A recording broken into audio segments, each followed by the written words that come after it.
მოგესალმებით ალგორითმის სტუდიიდან. როგორც იცით, ქვეყანაში მიმდინარე მძიმე პოლიტიკური ვითარებიდან გამომდინარე აღნიშნული სტუდია მთლიანად ეთმობათ ახალგაზრდებს და აქტივისტებს, ვინც ამ პროცესებში არიან ჩართულები და ჩემი დღევანდელი გადაცემის სტუმარი არის ლექსო ვალიაური, რომელიც ჩემს მეხსიერებაში არის გამჯდარი როგორც ოპოზიციურად განწყობილი ადამიანი, ანუ მარადიულად მგონია რომ უნდა იყო ლექსო ოპოზიციაში. რას ფიქრობ ევროინტეგრაციის პროცესის შეწყვეტის შემთხვევაში რა რეალობის წინაშე დადგება საქართველოს მოსახლეობა და რას ვერ აცნობიერებს ერთი რიგითი ადამიანი, რომელიც ახლა არის სახლში და ვიყურებს. მადლობა მოწვევისთვის. ძალიან მიხარია რომ ჩვენს ქალაქში არსებობს ესეთი სივრცეები და არსებობთ ადამიანები, რომლებიც არიშურებთ დროს ამ ძვირფას რესურსს და ენერგიას იმისთვის, რომ ვისაუბროთ მართლაც ამ ქვეყნის განვითარების გზაზე, ამ ქალაქის განვითარების გზაზე, ვისაუბროთ იმ მდგომარეობაზე, რომელიც ჩვენი ქვეყნის წინაშე არსებობს და ვფიქრობ, რომ რაც უფრო მეტი ადამიანი იქნება ჩართული მსგავსად აი ამ საუბრებში, დისკუსიებში, განხილვებში, უფრო მეტად და დროულად მოვახერხებთ, რომ ის დაკარგული დროები და პერიოდები, რომელიც სამწუხაროდ ჩვენს ქვეყანას დადასტურებულად დაუდგა, გამოვასწოროთ და დროულად დავეწიოთ განვითარების იმ გზას, რომელიც ამ ქვეყანას მართლა გადაარჩენს დროულად. რაც შეეხება უშუალოდ შეკითხვას, მე იმედს ვიტოვებ ერთის მხრივ და მეორეს მხრივ დარწმუნებული ვარ, რომ ეს არ მოხდება, რომ საქართველოს შეწყვიტოს ევროინტეგრაციის გზა. საუბარი რა თქმა უნდა. ანუ შენ გონია რომ დავრჩებით ცივილიზებული სამყაროს ორბიტაზე? მე მგონია რომ ჩვენი ქვეყანა, რომელიც 3500-4000 წლის განმავლობაში იბრძვის და დიდი დანაკარგების მიუხედავად ამ დრომდე მოაღწია, ამ ეპოქაში, ცივილიზაციის ეპოქაში, თავისუფლების ეპოქაში, დემოკრატიის ეპოქაში, ადამიანის უფლებების ეპოქაში, უბრალოდ წარმოუდგენლად მეჩვენება, რომ ამ ქვეყანამ შეწყვიტოს განვითარების გზა და ეხლა გადაიქცეს ისეთი საზღვარი და საძაგელი იმპერიების შემადგენლად. 300 წლოვანი ბატონობაც გვახსოვს და რუსეთის გვახსოვს ერთხელ 100 წლოვანი, 101 წელი ვიყავით. უკაცრავად 17 წელი ვიყავით ერთხელ მონობაში და მეორედ 70 წელი. მესამედ ვფიქრობ, რომ გვაქვს მაგისი რეალური საფრთხე რესურსი რო გვაქვს, აგერ ჩვენ საკრებულოში ძალიან მომხსრები.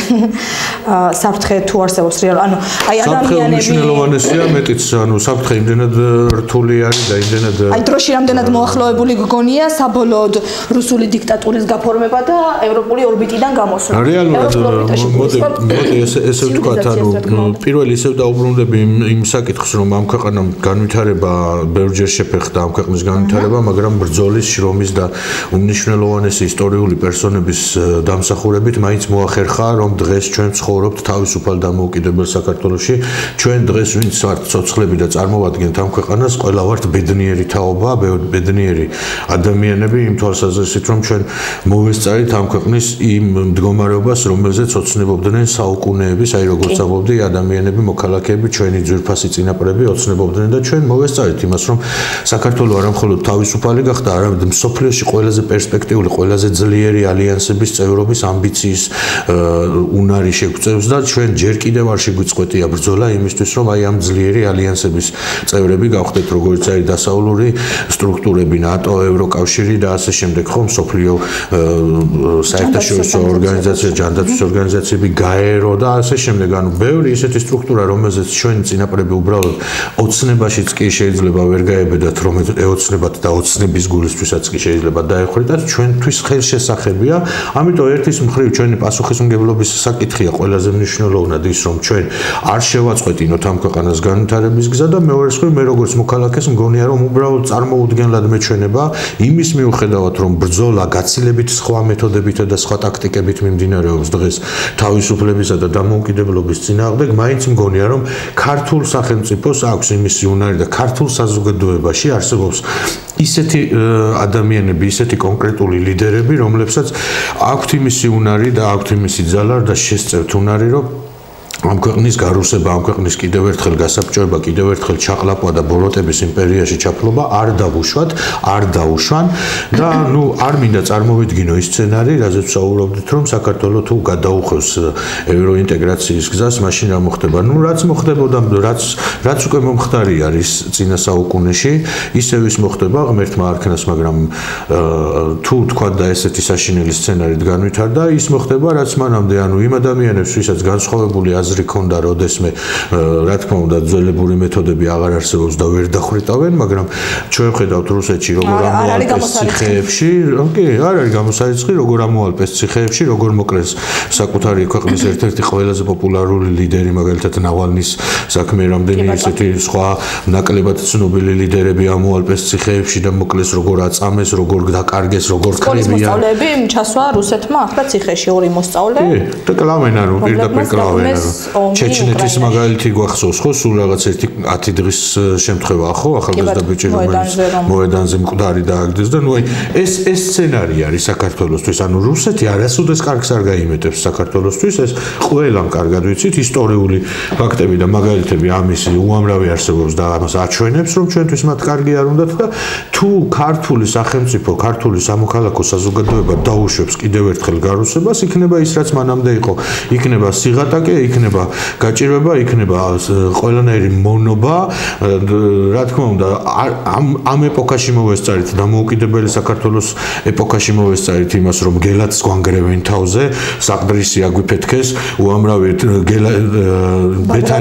ბეთანიაში დაწვეს თამარის ფრესკა, ბაგრატი, სვეტიცხოველი, ამას მოვესწარით და აღარ არის საუბარი ის, რაც აფხაზეთში ხდება, ხო, ოკუპირებულ ტერიტორიაზე რაც ხდება, ჩვენი კულტურული ძეგლების მიმართ, ხო, იგი რომ მოხდება გამოიყენეს ელემენტარულად პოლიტიკური მანიპულაციების. პოლიტიკური მანიპულაციების იარაღად გამოიყენეს იმისთვის, რომ კიდე ერთი ვადით გაეხანგრძლივებინათ ხელისუფლება და ნუ აი ეს იქნება ყველაფერი, ხო? ანუ ის რომ ერთის მხრივ უკვე რუსების ხელით ხდება, რომ დამოუკიდებლობის პირობებში გვინადგურებენ და შლიან ჩვენს ისტორიას, ამას მე უკვე პირდაპირ გააკეთებენ, რაც ნანახი გვაქვს, ხო, წინა საუკუნეში მაგალითად ენის აკრძალვა, სახელმწიფოების გაუქმება, დროშა, ჰიმნი, ის რაც ჩვენ გვიყვარს, ჩვენი სამხედრო თავდაცვის ძალების ჩამოქცევა, დაშლა, გაუქმება.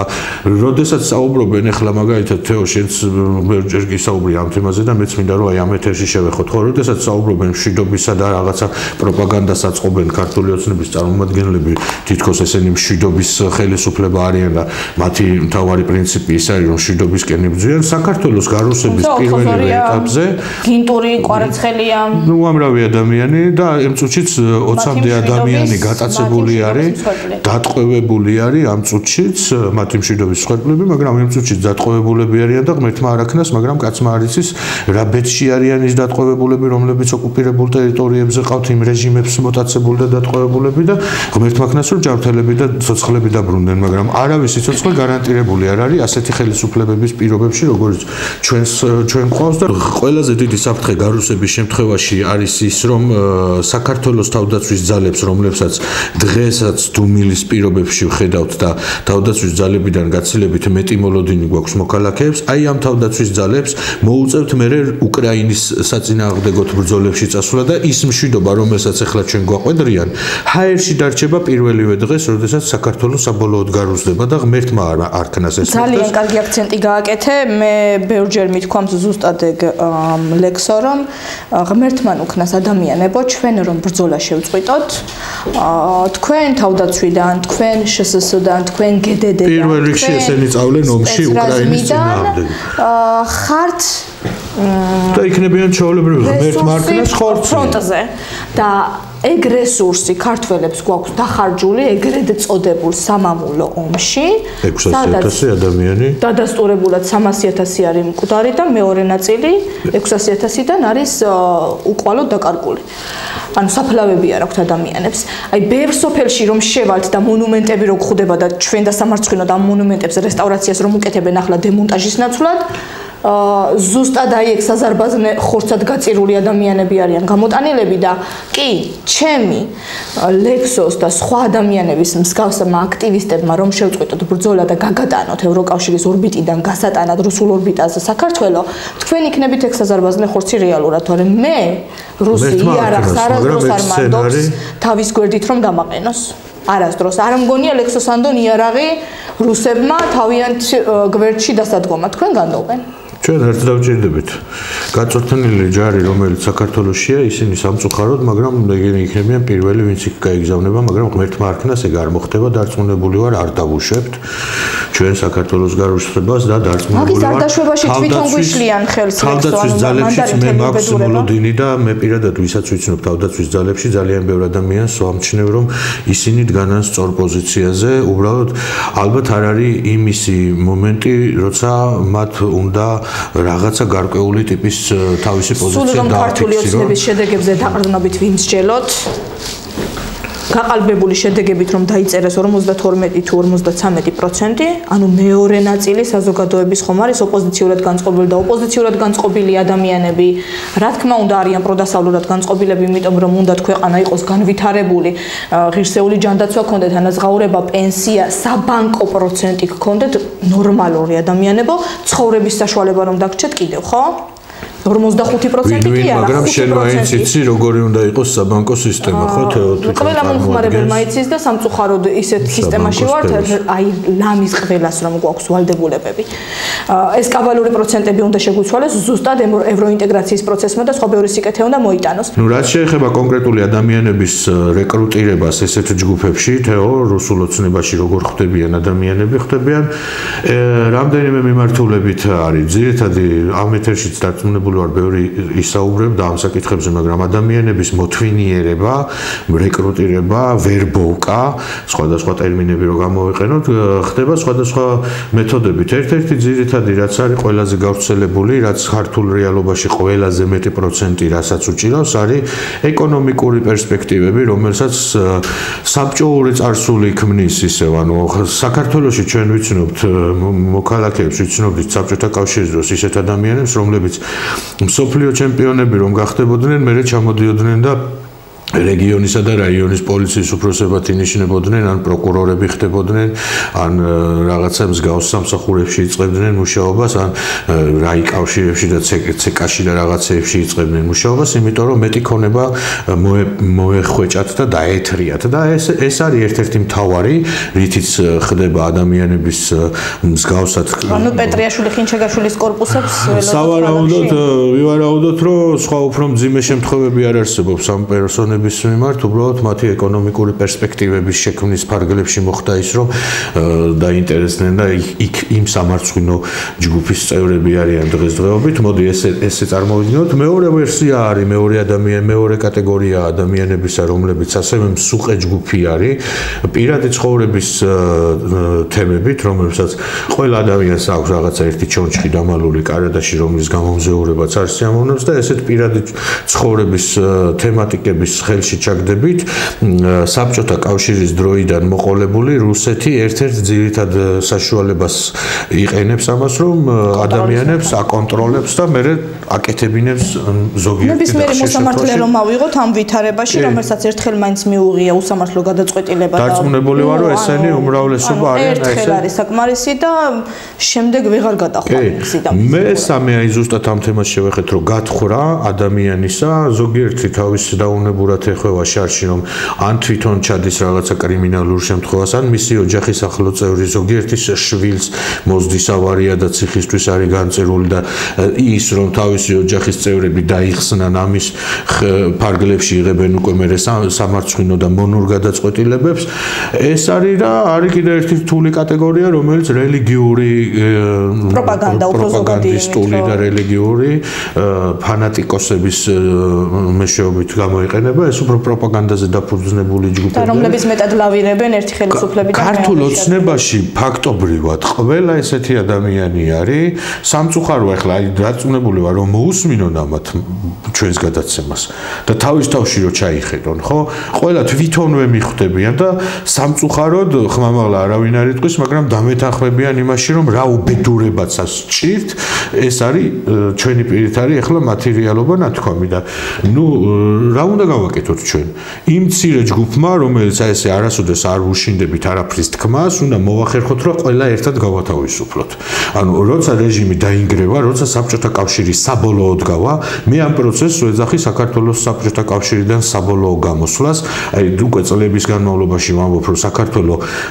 ბოლოჯერ უნდა გამოვიდეს საბჭოთა კავშირიდან და ეს ბოლო გამოსვლა იქნება ქართული ოცნების მოშორება ხელისუფლებიდან და როდესაც საბჭოთა კავშირი ბოლოჯერ გავა საქართველოსთან ჩვენ მოვახერხებთ იმას რომ ეს ადამიანებიც კი იქნებიან თავისუფლები ამ ადამიანების თავისუფლებას დასჭირდება ბევრი სხვადასხვა საჯარო სტრუქტურის საჯარო ორგანიზაციის ძირეული რეფორმა კი არა ზოგიერთის შემთხვევაში არსებული გაუქმებაც კი იმიტომ რომ თუ კი ადამიანებს მხოლოდ და მხოლოდ იმიტომ რომ პირად ცხოვრებაში ვინ ვისთან წევს ამის გამო წლებისა და 10 წლეულების განმავლობაში უწევთ ქვეყნის საწინააღმდეგო სამოქალაქო საზოგადოების კონკრეტული პერსონების წინააღმდეგ გადაწყვეტილებების მიღება ესეთი სტრუქტურები რომლებსაც ეს კომპრომატები ეგრეთ წოდებული კომპრომატები პირადი ცხოვრების მასალები უჭირავთ ხელში და აიძულებენ საჯარო მოხელეებს იგივე მოსამართლეებს იგივე პროკურორებს თუ ვიღაცებს რომ სამარცხვინო დანაშაულებრივი გადაწყვეტილებები მიაღებინონ მაშინ ესეთი სტრუქტურები უნდა დაინგრეს ესეთი სტრუქტურები სახელმწიფოს არ სჭირდება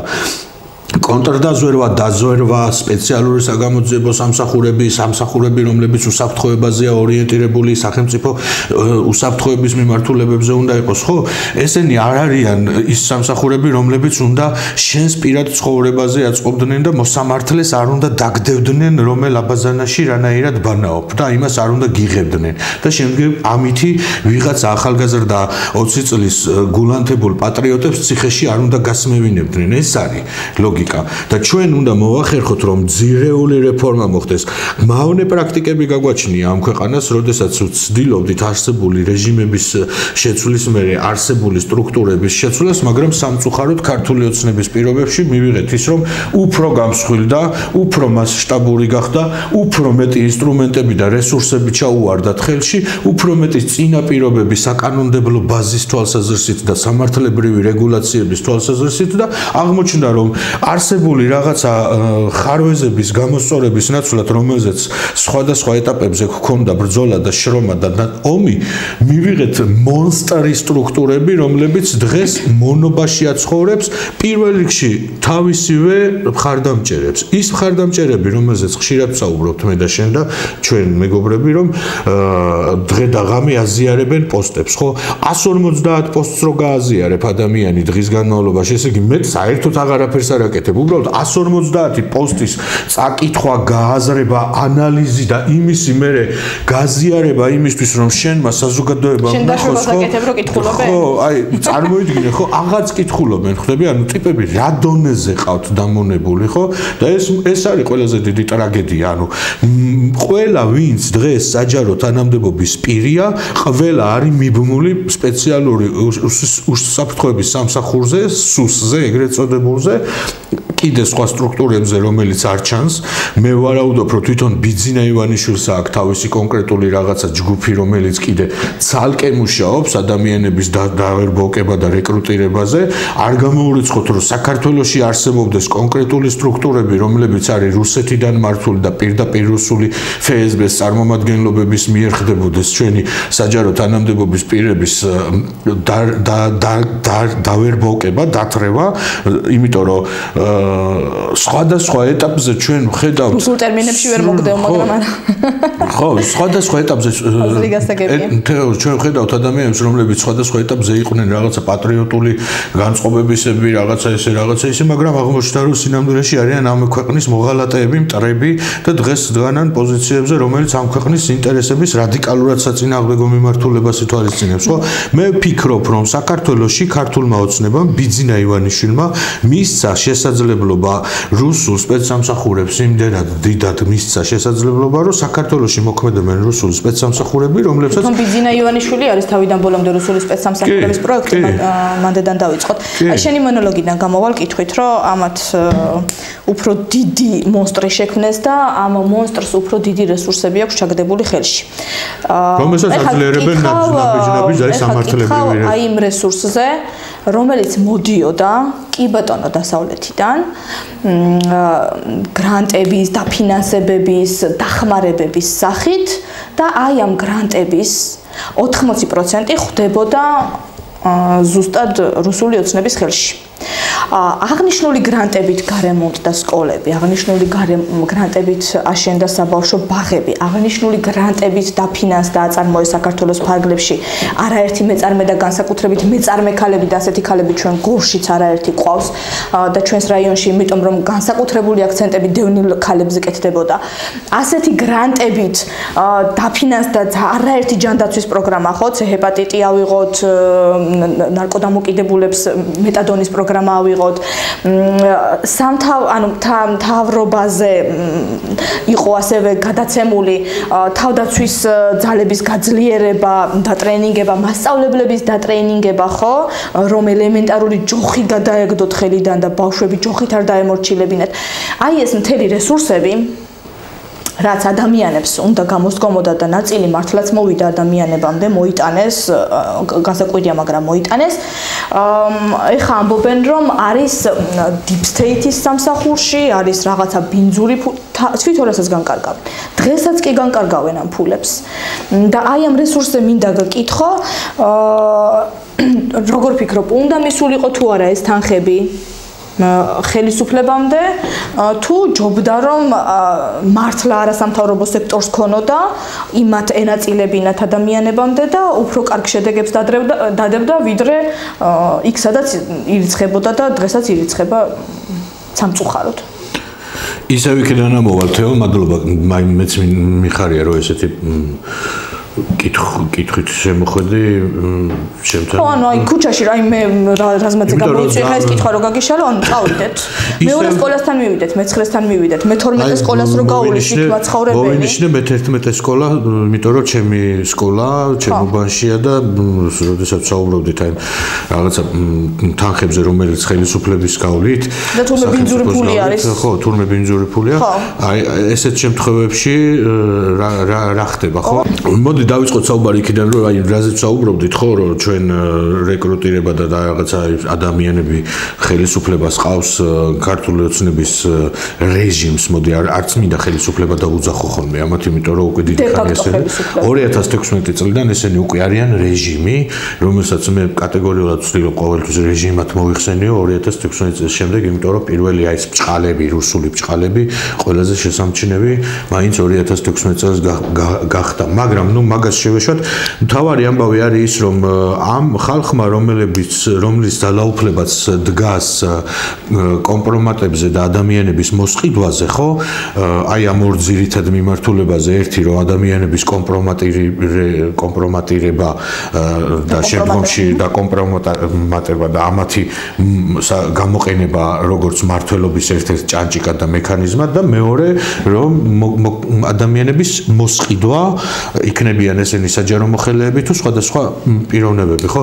იგივე ჩვენ ხედავთ, რომ ბიზნესმენები დიდი ნაწილი, მით უმეტეს მსხვილი ბიზნესის დიდი ნაწილი ჯიბეში უზის ხელისუფლებას უკვე 10 წლეული არის და იგივე ხედავთ სამოქალაქო ორგანიზაციების შემთხვევაში, ხო? ჩვენ სამწუხაროდ არ გვინდოდა ძალიან დიდი ხნის განმავლობაში, აი ახლა მაგის დრო არ იყო არგუმენტით, არ გვინდოდა საუბრები ხოლმე იმაზე, რომ NGO სფეროში სამწუხაროდ ძალიან ბევრი ისეთი ორგანიზაცია არსებობდა, რომელიც იმ გრანტებს, შემოსულ გრანტებს სათანადოდ არ გამოიყენებდა. მოდი არ დავასახელებ ახლა ამ ქალაქში კონკრეტულ პერსონებს, ვინ არიან ესეთები, თუმცა ძალიან ცხადად შემიძლია ერთი 20 20-30 აი ესე დაფიქრების გარეშე 20-30 ისეთი ორგანიზაცია ჩამოვწერო, რომელიც 10 წლეულის მანძილზე ქართული ოცნების ხელისუფლებაში ყოფნის დროს შემოსულ გრანტებს არა მიზნობრივად გამოიყენებდნენ იგივე NGO სფეროში და გამოიყენებდნენ ხელისუფლებასთან დაახლოებული NGO-ები. იმ NGO-ების გაკონტროლებაზე საუბარი, რომლებზეც დაიწყო ქართულმა ოცნებამ ამ რაღაცა ვითომ გამჭვირვალების კანონის საფუძველზე, სწორედ იმ ხალხის წინააღმდეგ წარიმართა, რომელიც მართლა შემოსულ თანხებს გამოიყენებდა სწორად, იმიტომ რომ საბოლოოდ ვინც ვერ ჩაისვა ჯიბეში ქართულმა ოცნებამ მოსყიდვით და ადამიანების დაშანტაჟებით, გადაწყვიტეს შემდეგ რომ კანონმდებლობის ჩარჩოთი ჩაესვათ და ეხლა ცდილობენ რომ ისინი ვისაც ვერ ყიდულობენ, ვისაც ვერ აშინებენ, საბოლოოდ გააუქმონ, მაგრამ მეორე ძალიან მსუყე ნაწილი სამწუხაროდ ქართული ოცნების ხელისუფლების რეჟიმის პირობებში გახდნენ ხელისუფლებასთან აი ესე მიტმასნილი გადაბმული ერთობლივი ინტერესების განმახორციელებელი პიროვნებები და სტრუქტურები.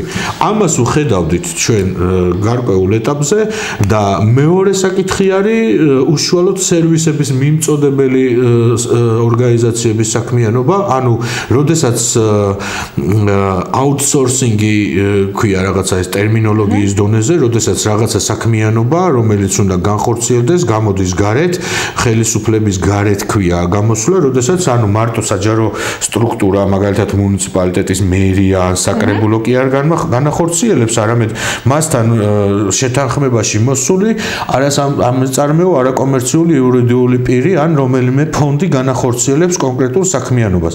ესეთი საქმიანობები საერთაშორისო პრაქტიკაში არის დარეგულირებული და ძალიან ესეთი გამოყენებადი პრაქტიკაა, რომ ბევრი საქმიანობა არის ისეთი, რომელიც უკეთესი არის, რომ მუნიციპალიტეტმა თვითონ არ განახორციელოს და გამოიტანოს გარეთ ის თანხები, რომელიც უნდა გადასცეს სხვა სტრუქტურებს და განახორციელონ. ესეთი შემთხვევებიც ბევრი არსებობს და მეორე შემთხვევაა, როდესაც საერთაშორისო გრანტები შემოდიოდა ქვეყანაში და საერთაშორისო შემოსულ გრანტებს პირდაპირ NGO-ებს ვერ მისცემდნენ ორგანიზაციები, იმიტომ რომ ანალოგიურ შემთხვევაში არის საქმიანობები, რომლებიც უნდა განახორციელოს საჯარო სტრუქტურებმა, იგივე მუნიციპალიტეტის მერიებმა, საკრებულოებმა, სამინისტროებმა, დეპარტამენტებმა და ასე შემდეგ. ამიტომ როდესაც ფონდების სისტემების მოწყობა და ასე შემდეგ და უნდა გამოცხადდეს ტენდერი და კანონების ჩარჩო. ეგ რესურსი რო ამოეცლებათ და თანახმანი რო არიან, კობახიძემ 28 ნოემბერს პირდაპირ განაცხადა, რომ უარს ვამბობთ ევროინტეგრაციაზე და უარს ვამბობთ გრანტებზე, ეგრევე თქვა. აი ამოაცალე ამ ხელა რესურსი შეღავათიანი აგროკრედიტის ფარგლებში ადამიანების დაფინანსების და დღეს ვისაც ესხები აქვს ძალიან ბევრი ადამიანი ელოდება სააგენტოს მხრიდან პროცენტის ჩარიცხვას. ამოაცალე აწარმოე საქართველოს ფარგლებში დაფინანსება. ამოაცალე თუნდაც სკოლებისა და საბავშვო ბაღების გარემონტება, რომლებიც დღეს ავარიულებია. ამოაცალე კულტურული მემკვიდრეობის ძეგლების გარემონტება. შეუჩერეთ ჰეპატიტის პროგრამა, შეუჩერეთ თუნდაც ეს მეტადონის პროგრამა. აი რა კონკრეტულ მოქალაქეებამდე, რა შედეგებამდე დავა ეს? შენ როგორ ფიქრობ, კობახიძის ნაირებს, ბიძინა ივანიშვილის ნაირებს, ან იმ ვიწრო ჯგუფს, რომელიც ეხლა არის გამდიდრებული, ეს ადარდებთ საერთოდ. აი საერთოდ არა ადარდებთ, იმიტომ რომ მოხვეჭეს მანდიდან უკვე ძალიან დიდი თანხები. თვითონ არიან მილიონებში, ათეული მილიონებში, მილიარდებში, ზოგი 20 მილიონიან სახლს იშენებს, ხო? ისეთ პერსონებზე ვსაუბრობ, ხო? სოციალურად დაუცველი მინისტრი. კი, სოციალურად დაუცველი რო გახდა პარლამენტარი და უცბად რო 10 და 20 მილიონიან იმას ქონებებს გამოაჩენენ და იშენებენ რაღაცა კერძოდ ერთფრენები ყავთ და იახტები ყავთ უკვე როგორც ვიცით, აქეთ-იქით სხვადასხვა ქვეყნებში, ხო? ამ ადამიანებს არც გელათი ადარდებთ, არც სვეტი ცხოველი, არც ჰეპატიტზე დამოკიდებული, ჰეპატიტით დაავადებული, არც ნარკოდამოკიდებული, არც მრავალშვილიანი დედა, არც მიუსაფარი ცხოველები, არც მიუსაფარი ადამიანები, არც დროებით ადგილნაცვალი პირები, ეგრეთ წოდებული დევნილები და არც შეშემოპირები, არც სპეციალისტები არავინ ამათ არ ადარდებთ. ანუ პირიქით, ეხლა ჩვენ როცა ვსაუბრობთ იმაზე, რომ ევროინტეგრაციის პროცესი შეიძლება შეფერხდეს, ევროინტეგრაციის პროცესის შეფერხება მათ ყველაზე მეტად აწყობთ ქართული ოცნების წარმომადგენლობას, აი სამარცხვინო რეჟიმს, იმიტომ რომ ერთის მხრივ ისინი მოაქცევენ ამ ქვეყანას იზოლაციაში, რითიც საბოლოოდ გააღატაკებენ და დაამონებენ მოქალაქეებს. ჩვენ არ გვავიწყდება ის, რომ კარტოფილითა და ხახვით არჩეული ხელისუფლება არიან, ესენი წინა მმართველობის პერიოდში, წინა 4 წლის განმავლობაშიც კი კარტოფილი და ხახვით მოახერხეს და ერთის მხრივ მაგას გააკეთებენ, გაღატაკებული ქვეყნები მოქალაქეების შემთხვევაში ადვილი სამართავი იქნება და მეორეს მხრივ ჩაკეტილი იზოლირებულ ქვეყანაში, რომელიც მსოფლიოს აღარ აინტერესებს, ნუ გგონია ქართველებს რა, ყველას აი ვინც თუ ვინმე მოусვეთ, კარგად, მაგრამ დაფიქრდით იმაზე, ვინ ვართ საბოლოოდ რა. 8 მილიარდიან დედამიწაზე, საცოდავი 4 მილიონი ადამიანი ან ვართ, ან არ ვართ, ისინიც ნახევარი ქვეყნიდან ვართ გაქცეული და ნუ გგონია, რომ დედამიწის რაღაცა ეპიცენტრი ვართ და თუ ჩვენ არ ვიქნებით, კაცობრიობა ვეღარ გაგრძელდება და ვერავინ ყველა გადაშენდება. არ იქნება ესე, ჩვენ უნდა ჩვენი პრობლემები ჩვენ უნდა როგორღაც მოვაგვაროთ და დავზრდოთ. აღმოჩნდებით იზოლაციაში, თეო, ამ იზოლაციის ფარგლებში ამათ თავად მილიონები და მილიარდები მაინც დარჩებათ ჩინეთში დასახარჯათ, დუბაიში დასახარჯათ. Coldplay-ის კონცერტს მოусმენენ დუბაიში და ჩინეთში და ინდოეთში და არ მოусმენენ ნიუ-იორკში. რა პრობლემაა? მილიონები იმიტომ აქვს, რომ როგორც უნდათ ისე იფრინონ და დრო გაატარონ, მაგრამ იზოლირებულ ქვეყანაში არავინ არ მოსთხოვს ამათ სამართლიან არჩევნებს, არავინ არ მოსთხოვს სამართლიან სასამართლოს, არავინ არ მოსთხოვს ამათ ყველა საჭირო რესურსის სწორად განაწილებას, უფლებების დაცვას, კრიმინალური შემთხვევების გამოძიებას, კორუფციული საქმიანობების დასჯას, კორუფციის აღმოფხვრას და ასე შემდეგ და ასე შემდეგ. ამებს არავინ არ მოსთხოვს. ერთხელ ჩავიკეტებით, კიდევ ერთხელ კიდევ გავხდებით საბჭოთა კავშირისა თუ მახინჯი ტერორისტული რუსეთის რაღაცა უკანა ეზო, ყველა ჩვენზე ხელებს დაიბანს, დამთავრდება საქართველოს განვითარების გზა და მერე გეყოლებათ ბიძინა ივანიშვილი, კახა კალაძე, უამრავი ნაძირალა კიდე როგორებიც არიან ახლა მოქცეულების სათავეში, ისინი იქნებიან გადასარევად და 4 წელიწადში ერთხელ 5 კილოგრამ კარტოფილს დაარიგებენ და აირჩევთ კიდე ერთხელ რა, ეს იქნება ფორმალობა. ანუ აი თანამედროვე ტექნოლოგიებთან ურთიერთობაში მყოფი ახალგაზრდები, ეს ეგრეთ წოდებული ჯენზი და მილენიანები თუ რა ვინებიც ვართ მოკლედ, კარგად არიან გარკვეულები უკვე იმ სიკეთეებში, რაც გვაქვს მონობის გარეშე. რაც გვაქვს ევროპიდან და აგერ 2 დღის წინ და 3 დღის წინ საუბრობდნენ ვიზა ლიბერალიზაცია ღვთიური მანანა არ არის. ანუ გვაპარებენ ასე ვთქვათ. თუმცა ეს ახალგაზრდები ჯენზითაობაც და მარტო ახალგაზრდები არა, პრინციპში ყველა დასვენების ადგილად ირჩევს საბერძნეთს, უკვე ჩეხეთს, სამუშაო ადგილად ირჩევს იტალიას, ჰოლანდიას, გერმანიას, შვედეთს, აი ამ ქვეყნებს და აი ამ პერსპექტივებზე ფიქრობ რომ უარის მთქმელები არიან? ღმერთმა არქანას რომ საქმეზე მივიდეს მანდამდე რომ ჩვენ მართლა დავდგეთ ფაქტის წინაშე რომ ვიზა ლიბერალიზაციის შეჩერება. აი პირობითად გაჯეტებში ბუდიში ლექსო ერთხელაც გაგაწყვეტინებ, გაჯეტში ყველაზე მთავარი აპლიკაცია ჩემი აზრით ნებისმიერი ადამიანისა, Android-ი იქნება ეს თუ iOS-ი, არის Facebook-ის აპლიკაცია, ხო? და Messenger-ი. თუმცა ისიც ვთქვით რომ ზოგიერთი იქნებიან რომ ეს დაიბლოკოს, მაგას ვამბობ ანუ რუსეთში ხო არსებობს უკვე ხო?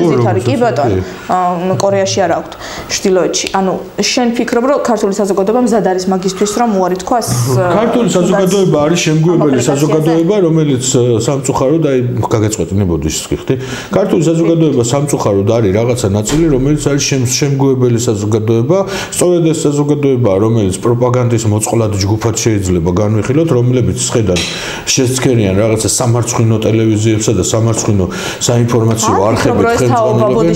ეს თაობა არ მგონია რომ ტელევიზორზე იყოს დამოკიდებული. თუმცა საინფორმაციო წყაროები მარტო ტელევიზორზე სწორი ინფორმაცია მიიღონ, მაგრამ აი იგნორის რეჟიმში არიან რაღაცნაირად, გონიათ რომ არ შეეხებათ და გონიათ რომ ეს ფაქტი არ დადგება. ანუ დღემდე მე ვისწავლებ კომუნიკაცია რომ გააჩერებენ ვიზა ლიბერალიზაციას, უარესი მე ვითხოვ შეაჩერონ საერთაშორისო გზავნილების სისტემა და SWIFT-ი გაგვითიშონ. ანუ უფრო რადიკალური მოთხოვნები მაქვს მე, იმიტომ რომ პროცესში ვზარალდებით ადამიანები, რომლებიც არ ვამბობთ რომ ეს არ მოხდება. ანუ ჩვენ ვიცით რომ მოხდება, მაგრამ იმათ აქვთ ეგ მოლოდინები და განცდები რომ არა აი ღმერთმა არქანას რომ ის ზუსტად მაგაზე მქონდა აზრი რომ ანუ ამ დადებული არჩევნების შედეგების მიხედვითაც კი ნახევარი არის ოპოზიციურად განწყობილი, ანუ ჩვენ ვართ, მეორე ნახევარი როგორ მიიყვანეს არჩევნებზე ხმის მისაცემად, ხო? ასე უზარმაზარი ბანერები ქონდათ გამოკრული, შვიდობით, კეთილდღეობით და კიდევ რაღაცით ღირსებით ევროპისკენ ავტომატურად ვინც მეორე მხარეს ვიცვართ, ყველა უღირსები გამოვდივართ რა, მაგათ თავიანთ ამ უმრჩეველსაც ვიღაცები ყავთ ეხლა ნამდვილად, თავიანთ ამ უმრჩეველსაც უთხრეს რომ ანუ ევროკავშირში მივდივართ, ამაში დაეჭრება როგორ შეიძლება. თუმცა არჩევნებიდან ერთ თვეშივე თქვეს რომ აღარ მივდივართ. ანუ არჩევნებიდან ერთ თვეშივე თქვეს რომ აღარ მიდიან. შემდგომ აგერ გვეუბნებიან რომ ვიზა ლიბერალიზაცია არ არის ღვთიური მანანა, რომ გვაშანტაჟებენ ამითი და რეალურად დაზარალდება ზუსტად ეს თაობა, რომელსაც დასვენების დრო, შვებულების დრო რომ მოუვა, შედის საიტზე და ეძებს ბილეთს ჩეხეთში წასასვლელად, ხო? ან სასწავლებლად მიდიან რამდენი? სასწავლებლად, ანუ აი რატომ ვერ იაზრებენ და ვერ ხვდები სამკურნალოდ, საერთოდ რამდენი ადამიანის სიცოცხლე აქვს საფრანგეთში, მარტო საფრანგეთში შენახული, ამაზე რო არ ვილაპარაკოთ, აი არ ვიცი. რატომ ვერ იაზრებენ, რომ რეალურად არის ამის დაკარგვის საფრთხე, პირდაპირ გველაპარაკებიან, რომ ამის დაკარგვა მოხდება? მე მგონია რომ მართლა ესე არის, აი შენ სწორ ანალიზს აკეთებ თეო და მე მგონია რომ აი მართლა ადამიანებს გონიათ რომ ეს არ მოხდება. და რა აძლევთ ამის საფუძველს არ ვიცი, უბრალოდ ხო შეიძლება რომ გამორთონ ეს იმედი, ან ეს რაღაცა არხები, რომელიც სოციალური ქსელებითაც აქვთ გამოწერილი და გაანებონ თავი, ან საზოგადოების ამ ნაწილმა, რომელზეც ჩვენ ვსაუბრობთ, ახალგაზრდებმა, ვისაც გააზრებული აქვს რა პრობლემის წინაშე ვდგავართ, რატო არ ხერხდება ის რომ თავის წრეში, თავის სოციუმში, თავის გარემოცვაში ბებიებთან, ბაბუებთან მეტი ილაპარაკონ. ეხლა ამბობენ რომ ევროკავშირი ჩვენზე უარს არ იტყვის რომ თვითონ ჭირდებით. ანუ წარმოიდგინე ანუ გერმანიას აქვს ეკონომიკაში 1%-იანი ზრდა, საქართველოს აქვს 10%-იანი ზრდა და ჩვენ რომ ვიზა ლიბერალიზაცია შეგვიჩერონ რა ეშველება საწყალ გერმანელებს აი არ ჩვენ ვიმყოფებით ჰიბრიდული ომის. ამ ინფორმაციის ქვეშ ამყოფებენ და როგორ შეიძლება დავანახოთ და მივიტანოთ ამ ადამიანებამდე რომ კი ვიზა ლიბერალიზაცია არის ღვთიური მანანა, კი საერთაშორისო გზავნილების სისტემა, რომლითაც დედა შენი, ბიცოლა შენი, მამა შენი, ბიძა შენი ყოველთვიურად რიათი მანიგრამით ან რომელიღაცა გზავნილი სისტემით ფულს გირიცხავს არის ეგ შენთვის ღვთიური მანანა, იმიტომ რომ მაგითი უნდა ჭამო, მაგითი უნდა ჩაიცვა, მაგითი უნდა დაფარო ბანკის დავალიანება და მაგითი უნდა ვაშენოთ ამ ქვეყანაში დოვლათი, ხო? აი ეს დოვლათი გამოაქვს წარმოიდგინე ემიგრანტებს იქიდან და მოაქვს ჩვენამდე და შენ გეუბნებიან რომ არ არის ეგ შენთვის. იმ ქვეყნის ეკონომიკას აკლებენ წილს, გიგზავნიან აქ. ხო, კი ბატონო. და შენ იმ ქვეყანას მაინც ტრულად ეკცევი. აი შენ ამბობ რომ ისინი შენი მტრები არიან რა. უარესი კიდე იქ მყოფები რო ლანძღავენ, ეგ საერთოდ ცალკე აბსურდია, მაგრამ ის ცალკე პარადოქსი არის, როცა აი ერთ რიგით ადამიანს, ერთ რიგით გზავნილის მიმღებ ადამიანს მოგმართავ ახლა, რომელიც ელოდები თვის კონკრეტულ რიცხვს, რომ დედამ გამოგიგზავნოს ფული და ეხლა ჩემ გონებაში ასეთი ბევრი ხართ. რატო ფიქრობთ, რომ მაგისი გაჩერება არ შეუძლიათ? ახლა თუ დედა შენი ბილეთს აიღებს და ისე გადავა იტალიაში, ისე გადავა გერმანიაში ან პოლონეთში, სადაც ემიგრანტების უფრო დიდი კონტინგენტი ყავს, ადრე მაგის გასაკეთებლად ჭირდებოდა საბარგო ჩემოდანში ჩაკეცვა. ასეთ გარდაცვლილები ყავს, ამ კეისებით დაღუპული ადამიანები ყავს საქართველოში და თუ ფიქრობ რომ მაგისი გაჩერება არ შეუძლიათ, მოусმინეთ. ხალი გაიგუდა როგორც მახსოვს. მოусმინეთ თქვენსავე, არ ფიქრობ ოღონდ თქვენი არჩეულები არიან, მოусმინეთ de facto ხელისუფლებას გეუბნებიან რომ გავაჩერებთ. ფაქტებით გიმტკიცებენ რომ გააჩერებენ, იმიტომ რომ ასე ქუჩაში ადამიანი დაასისხლიანო, ევროკავშირის ტერიტორიაზე ჟარგონს ვიხმარებ და არ მოსულა და არავინ არ გაგიტარებს. ანუ ფაქტებით გელაპარაკებიან რომ ამას აკეთებენ და რას ელოდებით, ვის ელოდებით არ ვიცი. კრიმინალი რომ მომატებულია აგერ გამთენიისას კრედო ბანკის წინ მდებარე რა ქვია ჩასარიცხი აპარატის გასატეხად 2 წუთი დაჭირდათ ბავშვებს. 2 წუთი დაჭირდათ ბავშვებს. ტყდება ბანკის ფილიალები, ტყდება სახლები, აგერ მოკლეს 31 წლის, იმან თავი მოიკლა, ის წამალში გაიპარა. აი ამ კრიმინალზე ანუ ყველაფერზე თვალის დახუჭვა შეგიძლიათ მაგას ამბობთ? ბოლო ჯამში სამწუხაროდ, მაგრამ აი ეს რაღაცა ნაწილი ადამიანებისა, რომელთაც უკვე ევროპული ცხოვრება ნახა და ის განსხვავებაც დაინახა, ღმერთმა არქნას, მაგრამ თუ ჩვენ მართლა მივედით ვიზა ლიბერალიზაციის ფაქტობრივი შეწყვეტის ფაქტის წინაშე, ეს ადამიანები ბოლო ადამიანური რესურსი იქნება, ვინც ამ ქვეყნიდან გაიქცევა. შენ რომ იყო ევროკავშირის მოქალაქე. აი ევროკავშირის წევრი ქვეყნების თუ ევროკავშირი რამდენიმე წევრი ქვეყნის აი გერმანიის მოქალაქე ხარ და შენი ქვეყანა შენი გადასახადების ასე ვთქვათ აგროვებით შექმნილ კაპიტალს ეზიდება საქართველოში. აი, რამდენად მისაღები იქნება, ან როდემდე იქნება მისაღები? რამდენი მიმართულებით ხდება, ხო? ერთის მხრივ იმით, რომ უშუალოდ თვითონ ქვეყანა გვეხმარება, მეორეს მხრივ ქვეყანაში არსებული ფონდები გვეხმარებიან, მესამე ქვეყანაში არსებული პოლიტიკური ჯგუფები გვეხმარებიან, რომ განვითარდეთ და ვისწავლოთ მართლობას. დასაქმებული ჩვენი მოქალაქეები, იმავე ქვეყანაში იცავენ ჩვენი მოქალაქეების სიცოცხლეს. ჩვენი მოქალაქეები, რომლებიც იქ არიან დასაქმებულები, აქ აგზავნიან ფულს, ანუ იმ ქვეყნის ეკონომიკიდან გამოაქვთ ფული და აქ ირიცხავენ. ამ ქვეყნის ეკონომიკაში შემოაქვთ და ეს ყველაზე მთავარი ჯგუფი, რაც ეხლა თქვი, რომ სწავლას რამდენს უფინანსებენ, რამდენი გაცვლითი პროგრამა ვიცით, თეო, რომელიც ცუდი რა იყო ლექსო? წაიყვანეს, ასწავლეს, აცხოვრეს. ეს ხელისუფლება ეხლა უკვე დე ფაქტო და მაშინ ნუ ჩემთვის სულ დე ფაქტოა, მაგრამ იწერდა თავის პლუსებად. ანუ ქონდა პრეტენზია ეთქვა რომ ამას მეგიწევს. ეს იყო სამოქალაქო საზოგადოების რაღაც ეტაპზე ძალიან დიდი მოკოჭლებისა და სისუსტის ბრალი, იმიტომ რომ უმეტეს შემთხვევაში სახელმწიფოს როლი ამ პროექტების დროს, როცა საგანმანათლებლო, მით უმეტეს საგანმანათლებლო და მით უმეტეს ჯანდაცვის პროგრამების ფარგლებში ვინც კი მიდიოდა საქართველოსთან ევროპაში, არანაირი როლი სახელმწიფოს მათთან მიმართებაში არაფერი არ ქონია. პირიქით, ყველაფერი იყო ის, რომ თლიანად დასავლური ქვეყნები იღებდნენ სრულ დაფინანსებაზეც პასუხისმგებლობას, ტრანსპორტირებაზეც, ასე შემდეგ. ეს იყო სამოქალაქო საზოგადოების მოკოჭლებისა და სისუსტის ბრალი, თუმცა კიდევ ერთხელ მინდა დაუბრუნდე იმ თემას, რაც ვთქვი, რომ სამოქალაქო საზოგადოებაშიც ქართულმა ოცნებამ ამ რუსული მეთოდებით მოახერხა ის, რომ გარკვეულ ეტაპზე დაიმორჩილა, დაიახლოვა, მოისყიდა ადამიანები, ორგანიზაციები და სამოქალაქო საზოგადოება იმიტომ იყო გარკვეულ ეტაპზე სუსტი და იმიტომ არ იყო რელევანტური პრობლემების მიმართ, რომ მათ არ ქონდათ ამისი ნება და სურვილი, თუმცა ცხადზე ცხადი არის, თუ ვინმე საინტერესებს სიმართლე არის ის, რომ დასავლურმა ქვეყნებმა დამოუკიდებლობის მოპოვებაში, რომ ერთის მხრივ მოგვეხმარნენ და შეასრულეს როლი, ამის შემდეგ მოახერხეს ის, რომ ჩვენ შეგვიწყეს ხელი ჩვენი კონსტიტუციის შექმნაში, შეგვიწყეს ხელი ჩვენი საჯარო სტრუქტურების შექმნაში, ჩვენი ბიუჯეტის ფორმირებაში, ჩვენი ეკონომიკური პრობლემების დაძლევაში, ჩვენი განათლების, ჯანდაცვის სისტემების აწყობაში, თავდაცვის უნარიანობაში, უსაფრთხოების და ასე შემდეგ. ანუ აი ის თავისი დიდი გამოცდილება, რომელთაც დასავლურმა ქვეყნებმა წინსვლასა და განვითარებას მიაღწიეს, არ დაიშურეს და გვაძლიეს 30 წლის განმავლობაში, ხო?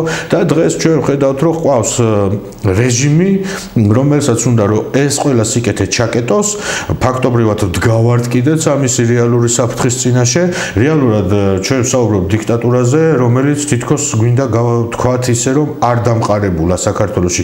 სინამდვილეში საქართველოში დიქტატურა დამყარებულია, უბრალოდ ეს ნაწილი ადამიანების ეს ნაწილი აღარ არის მე-20 საუკუნის დასაწყისი, რომ დაგხვრიტონ და გაგვაციმბირონ, უბრალოდ ეს ნაწილი ჯერ კიდე ვინც გარეთ დგას, ვინც 150 დღე თუ მეტი აპროტესტებს, ჯერ კიდე არაკეთებენ, როცა ადამიანი ქრისტიანს დგას.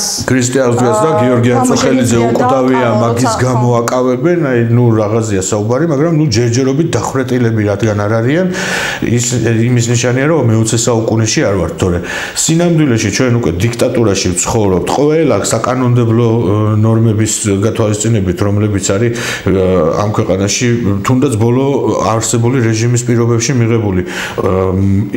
მარტის მდგომარეობით იყო ჩატარებული პარლამენტში, არალეგიტიმურ პარლამენტში 253 კენჭისყრა, რომლიდანაც 251 კენჭისყრაზე საერთოდ არც ერთი წინააღმდეგი არ იყო დაფიქსირებული და 253-დან 2-ის შემთხვევაში სადაც ერთი კანდიდატი იყო. სადაც ერთი კანდიდატი იყო და ნუ აი მიგვაჩვია, გესმის? ანუ აი ცოტა ხნის წინ ვსაუბრობდით მე და შენ ეთერამდე, რომ ფსკერის ჩახვრეტის ტაქტიკით მოქმედებს რა ბიძინა ივანიშვილი, ანუ რაღაცა საშინელება გამოგვნელდება თითქოს და მეორე დღესვე უკვე გამზადებული მზადებული აქვს რაღაცა უფრო უარესი უმსგავსობა, უფრო უარესი მოღალატეობრივი აქტი, უფრო უარესი ფსკერის ჩახრეტა, რომლითაც ჩვენ საბოლოოდ მე ვწოფდებით, მწარდებით და საზოგადოების ის ნაწილი, რომელიც ასე ჩვენსავით ხმამაღლა ვერ ჩხუბობს, ვერ ყვირის, ვერ აპროტესტებს, პლაკატით ვერ დგას, ის საზოგადოება საბოლოოდ ნიჰილიზმში ვარდება. აი ეს უნდა გააცნობიეროს იმ 50%-მა, რომელიც თავის პრობლემად კი თulis ამ ქვეყნის პრობლემებს, მაგრამ თulis რომ პრობლემა კი არსებობს, მაგრამ აი ვინც გარეთ არიან, ისინი მოაგვარებენ, აი ის სხვა ადამიანები უფრო უკეთესად მიხედავენ ამ პროტესტს და ასე შემდეგ. არა, იმ 50%-მა, რომელიც აი ახლა ხედავს, რომ ესეთი პრობლემები არსებობს, მაგრამ უიმედობაში ვარდება, უნდა გააცნობიეროს, რომ ტაქტიკურად განადგურებთ ამ დროს ბიძინა ივანიშვილი, არსებული რეჟიმი, რუსეთი ტაქტიკურად ფსკერის ჩახრეტის ტაქტიკით გაგდებთ ჯერ მძიმე აგრესიულ ფორმაში, რომელიც ავტომატურად გადადის მერე ნიჰილიზმსა და უიმედობაში და აქედან გამომდინარე ჩვენი საზოგადოების რაღაცა ნაწილის პასიურობასაც ვხედავთ ხოლმე პროტესტის დროს. ამიტომ ხშირი საუბარი ერთმანეთთან არის გადარჩენის გზა.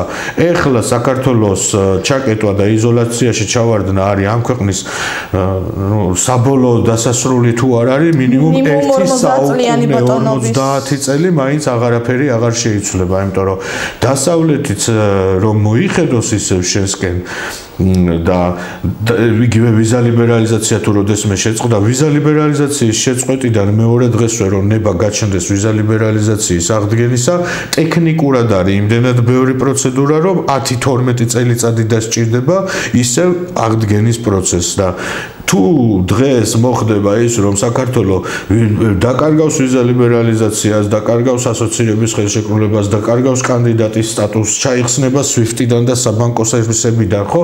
ბოლო ჯამში აღმოჩნდება ის რომ 50 წელიწადიც შეიძლება აღარ ეყოს მერე იმისთვის რომ ეს ქვეყანა ისევ დამოუკიდებელი გახდეს და არსებული ადამიანური რესურსიც ბოლო ჯამში ხო ამოწურვადია რა საუკუნეების მანძილზე რომ არა მე-19 საუკუნის შუაში ილია ჭავჭავაძის გამოჩენა საქართველოს დღეს დამოუკიდებელი არ იქნებოდა და იგივე მოხდება მერეც, ანუ თუ ვიღაცა გამოჩნდება 2150 წელს მერე ვიღაცა ღვთისმიერი, ვიღაცა განათლებული და ვიღაცა განათებული ადამიანი და მადლიანი, მაშინ გავხდებით დამოუკიდებელი, თორემ ვიქნებით საბოლოო ჭაობი. კი ბატონო, მადლობა. მადლობა თქვენ ძალიან ესე ბევრი თემებზე ვისაუბრეთ, მაგრამ იმდენად სასიამოვნოა შენთან საუბარი რომ გაიხარე. მე კიდევ ერთხელ წარმატებებს გესურვებთ თქვენს მაყურებლებთან ერთად, თქვენს სტუდიაში, თქვენს თანამშრომლებთან ერთად და მადლობა მოწვევისთვის. ძალიან პოზიტიურად ვარ განწყობილი ამ პროცესების მიმართებაში, იმიტომ რომ იმის მიუხედავად რომ ბევრი პესიმიზმი თქვი 33 წლის შემდგომ 34 ხდება უკვე მზად იყოს უარი თქვას თავისუფლებაზე, მზად იყოს უარი თქვას ცივილიზებული სამყაროს წევრობაზე და არ ვფიქრობ რომ ქართულ საზოგადოებას კიდევ ერთხელ შეუძლია მონობის უღელის დადგმა, იმიტომ რომ ეს თაობა საერთოდ აბსოლუტურ თავისუფლებაში არის გაზრდილი, საერთოდ სხვა ღირებულებები აქვს, სხვა ხედვები აქვს და სხვა პერსპექტივები აქვს. უბრალოდ მშობლებს მოგმართავთ თხოვნით, რომ თქვენი შვილების უკიდეგანოდ ფართო პერსპექტივები დაიცვათ, აი რომ გიხარიათ რომ გასტროლზე გაუშვით სიტყვაზე გერმანიაში ან თურქეთში ან რავი ნებისმიერი მიმართულებით, რომ გიხარიათ რომ თქვენი შვილი ფლექსით ან რომელიღაცა პროგრამით საერთაშორისო უნივერსიტეტში არ ვიცი სორბონაში და სხვა უნივერსიტეტში სწავლობს, ეგ პერსპექტივები დაუცავით, დაიცავით ონკოპაციენტების სიცოცხლის პერსპექტივები, რომლებიც საფრანგეთში და სხვა ქვეყანაში მიდიან სიცოცხლის უფლების სათხოვნელად, დაიცავით ემიგრანტების უფლება რომ შეეძლოთ ქვეყანაში დაბრუნება და ოჯახების მონახულება, იმიტომ რომ ამ პროცესის შეფერხებით ისინი ქვეყანაში დიდხანს კი არა შეიძლება საერთოდ ვეღარ ჩამოვიდნენ ვეღარასდროს და არ ვიცი, თხოვნა მექნება რომ თქვენს გარშემო ჩაგრულ ადამიანებს მიაქციოთ უფრო დიდი ყურადღება ვიდრე აქციოთ.